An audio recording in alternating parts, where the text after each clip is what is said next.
दोस्तों आज मैं आपको reflection of a plane wave at a plane surface, ये हाइगन्स का सिद्धांत में एक चीज है। Reflection of a plane wave at a plane surface, इसमें हाइगन्स ने बताया है कि जो एंगल ऑफ इंसिडेंस है और वो एंगल ऑफ रिफ्लेक्शन के बराबर होता है। यानी जो हमारे पास आपतन कोण है वो परावर्तन कोण के बराबर होता है। इस जो उन्होंने ये जो एक्सपेरिमेंट किया, इस एक्सपेरिमेंट में उन्होंने बताया कि angle of incidence is equal to angle of reflection. तो ये है reflection of a plane wave at a plane surface में हाइगन्स ने क्या चीज प्रूफ की। इन्होंने प्रूफ किया कि जो एंगल ऑफ इंसिडेंस है वो एंगल ऑफ रिफ्लेक्शन के बराबर होता है, यानी आई आर के बराबर होता है। ये उन्होंने प्रूफ करके दिखाया वेव फ्रंट के माध्यम से, वेव थ्योरी के माध्यम से उन्होंने ये चीज प्रूफ की कि कैसे आई जो है आर के बराबर होता है, एंगल ऑफ इंसिडेंस जो है एंगल ऑफ रिफ्लेक्शन के बराबर होता है। देखिए ये हमारे पास एक वेव फ्रंट है, क्या है, ए बी हमारे पास एक वेव फ्रंट है। ये हमारे पास एक प्लेन सरफेस है और इस सरफेस पर एक वेव फ्रंट आ रही है। तो जब ये वेव फ्रंट आ रही है तो देखिए वेव फ्रंट के दो सिरे हैं, एक ए और बी। ये वेव फ्रंट जो है ये नॉर्मल ना आकर के ये किसी एंगल से इस पे टकराती है, यानी कह सकते हैं कि ये तिरछा जो है इस पे टकराती है, यानी नॉर्मल नहीं टकरा रही है। कैसे टकरा रही है, ये वेव फ्रंट कुछ तिरछा इस पे टकराती है या किसी एंगल पे ये टकराती है। तो देखिए इस जो वेव फ्रंट का सिरा ए है, जब ये इस सरफेस पे, ये जो प्लेन सरफेस है इस पे टकराता है, मान लीजिए जब वो टकरा रहा है उस समय हमारे पास जो टाइमिंग है वो t=0 है। क्या है, t=0। ये वेव फ्रंट है, ये वेव फ्रंट जब आता है, इसका इस वेव फ्रंट का एक सिरा ए है, ये ए सिरा जब इस जेड जो हमारे पास प्लेन सरफेस है इस पे टकराता है, तो जब टकराता है उस समय मान लेते हैं हमारे पास t क्या है 0, यानी जो टाइमिंग है वो क्या है 0। और जो वेव फ्रंट है इसकी जो वेलोसिटी है वो वेलोसिटी हम क्या मान लेते हैं, v मान लेते हैं। और जो वेव फ्रंट का जो दूसरा सिरा है, जो दूसरी साइड है b, यहां से इस b सिरे से, b सिरे ए बी को कहा, यानी a डैश पर, यानी ये जो b सिरा है इसको a डैश पर पहुंचने में सपोज कर लीजिए t टाइमिंग लगती है। कितनी टाइमिंग लगती है, t टाइमिंग लगती है। यानी वेव फ्रंट का जो ये सिरा है पहला ए जब इस सरफेस पर टकराता है उस समय सपोज कर लीजिए t=0 है और इस वेव फ्रंट की वेलोसिटी क्या है, v है। और मान लेते हैं इसका जो दूसरा सिरा है वो जो सरफेस पे टकराता है, कहां पर टकराता है, a डैश पे टकराता है। a डैश पे जब टकराता है उस समय मान लीजिए वो टाइमिंग हमारे पास क्या है t, यानी b जो है टकराएगा a डैश पर कब, यानी t टाइम बाद जो है ये इस पे टकराता है। तो हाइगन्स के प्रिंसिपल से हम जानते हैं कि जब वेव फ्रंट किसी सरफेस से टकराता है तो वहां पर एक नए सोर्स का वो काम करती है और उस नए सोर्स से क्या होता है, एक सेकेंडरी वेव चलती है। क्या चलती है, सेकेंडरी वेव चलती है। तो जब सिरे ए पर, जब ये ए सिरा इस पर टकराएगा तो यहाँ पर क्या होगा, एक सेकेंडरी वेव्स होंगी।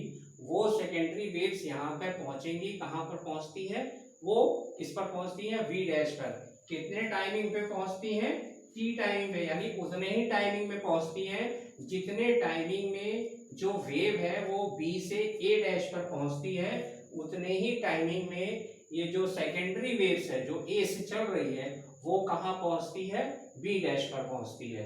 तो हम क्या करते हैं कि इस बी ए डैश क्या करेंगे, बी ए डैश डिस्टेंस को लेकर के हम ए को सेंटर मान करके एक यहाँ पर आर्क खींचते हैं। क्या खींचते हैं, आर्क खींचते हैं। किसको, बी ए डिस्टेंस को लेकर के हम क्या करेंगे, बी ए डिस्टेंस को लेकर के हम ए को सेंटर मान करके एक आर्क खींचते हैं। और इस आर्क को क्या करते हैं, फिर बी डैश से इस ए डैश पर हम क्या करते हैं, एक टेंजेंट खींच देते हैं।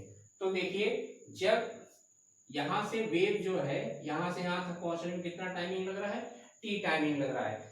जब वेव का ये सिरा इस सरफेस पे टकराता है तो टकराने के बाद यहाँ पर क्या होगा, हाइगेंस प्रिंसिपल से एक नए सोर्स का काम करेगा, नए सोर्स का काम करेगा तो इससे एक सेकेंडरी वेव्स चलेंगी। उस सेकेंडरी वेव्स की स्पीड वही होगी जो प्राइमरी वेव्स की स्पीड होती है, क्योंकि ये सारी चीजें जो हो रही हैं वो एक ही मीडियम में हो रही हैं, इसलिए वेलोसिटी चेंज नहीं होगी।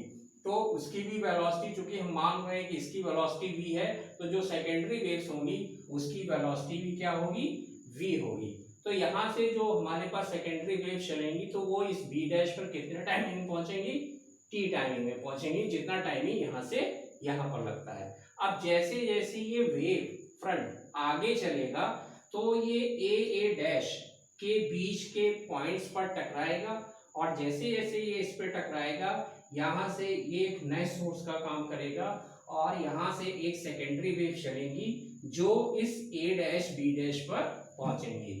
यानी जैसे जैसे ये वेव फ्रंट है ए बी ये आगे की तरफ बढ़ेगा, तो ये वेव फ्रंट जब बढ़ेगा तो ए डैश के बीच में ये वेव फ्रंट टकराएगा, और जैसे जैसे ये टकराएगा जिस जिस पॉइंट पर टकराएगा वो पॉइंट एक नए सोर्स का काम करेगा, वहां से एक नई सेकेंडरी वेव्स चलेंगी, वो सेकेंडरी वेव्स कहाँ पहुंचेंगी, ए डैश बी डैश पर पहुंचती हैं। तो हमारे पास देखिए जो बी ए डैश है, ये जो डिस्टेंस है, डिस्टेंस क्या हो गया, वेलोसिटी इनटू टाइम यानी वीटी हो गया, क्योंकि यहां से यहां तक पहुंचने में टाइमिंग कितना है टी और उसकी वेलोसिटी कितनी है वी, और उतना ही टाइमिंग हमको कहाँ लगता है, जो सेकेंडरी वेव्स है वो यहां से यहां तक पहुंचने में लगता है, उतना ही टाइमिंग लगता है। वेलोसिटी हमारे पास सेम है इसलिए ए बी डैश भी कितना हो जाएगा, वी टी, यानी यहां से यहां तक पहुंचने का टाइमिंग टी है, वेलोसिटी वी है, तो वी टी हमारे पास डिस्टेंस हो गया। इसी प्रकार यहां से जो सेकेंडरी वेव चलेंगी वो कहां पहुंचेंगी, बी डैश पर पहुंचेंगी। जब बी डैश पर पहुंचेंगी तो यह डिस्टेंस भी हमारे पास कितना हो जाएगा, वी टी हो जाएगा। अब देखिए triangle A B A dash, ये हमारे पास एक राइट एंगल ट्रायंगल है।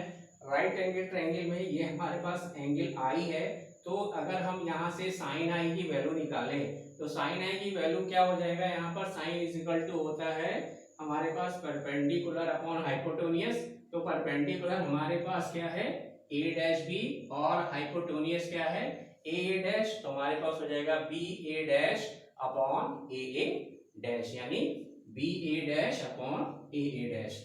और अगर इस ट्रायंगल में ले ले, किस ट्रायंगल में ले लेंगे, एक बार हमने लिया ए बी ए डैश में, और दूसरी बार अगर हम लेंगे वो किस में लेंगे, A B dash A dash में, किस में लेंगे, A B dash A dash में लेंगे। तो ये हमारे पास एंगल आर है, अगर इस एंगल की साइन हम निकालते हैं यानी साइन आर निकालते हैं तो हमारे पास हो जाएगा परपेंडिकुलर अपॉन हाइपोटेन्यूज। तो यहाँ परपेंडिकुलर हमारे पास हो जाएगा ए बी डैश और हाइपोटेन्यूज हो जाएगा ए डैश।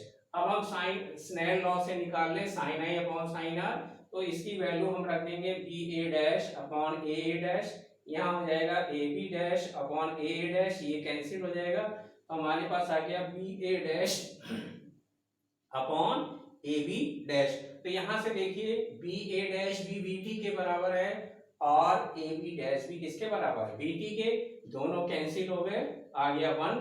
तो यहाँ से हमारे पास आ गया sine I upon sine R equal to 1, या इसको हम लिख सकते हैं sine I equal to sine R, sine sine cancel कर देंगे, हमारे पास आई इक्वल टू क्या आ गया आर, यानी angle of incidence is equal to angle of reflection.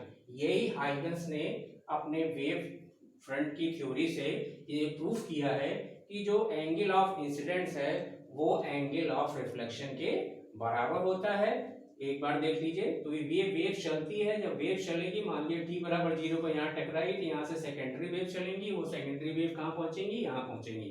तो जैसे जैसे वेव फ्रंट आगे चलेगा, इस ए और ए डैश के बीच में जितने भी पॉइंट होंगे वो उससे टकराएगा, वो पॉइंट एक नए सोर्स का काम करेंगे और उससे एक नई सेकेंडरी वेव चलेंगी। वो सेकेंडरी वेव सब कहाँ पहुंचेंगी, वो इस ए डैश बी डैश पर पहुंचती है। हमको ये एक नया वेव फ्रंट यहाँ पर क्या मिलता है, नया वेव फ्रंट मिलता है। क्या मिलता है, ए डैश और बी डैश पे। तो अब आप ये दोनों ट्रायंगल से देख लीजिए, ए बी ए डैश और A B dash A dash, ये दोनों राइट एंगल ट्रायंगल है। यहाँ से हम साइन आई और साइन आर की वैल्यू निकाल लेंगे।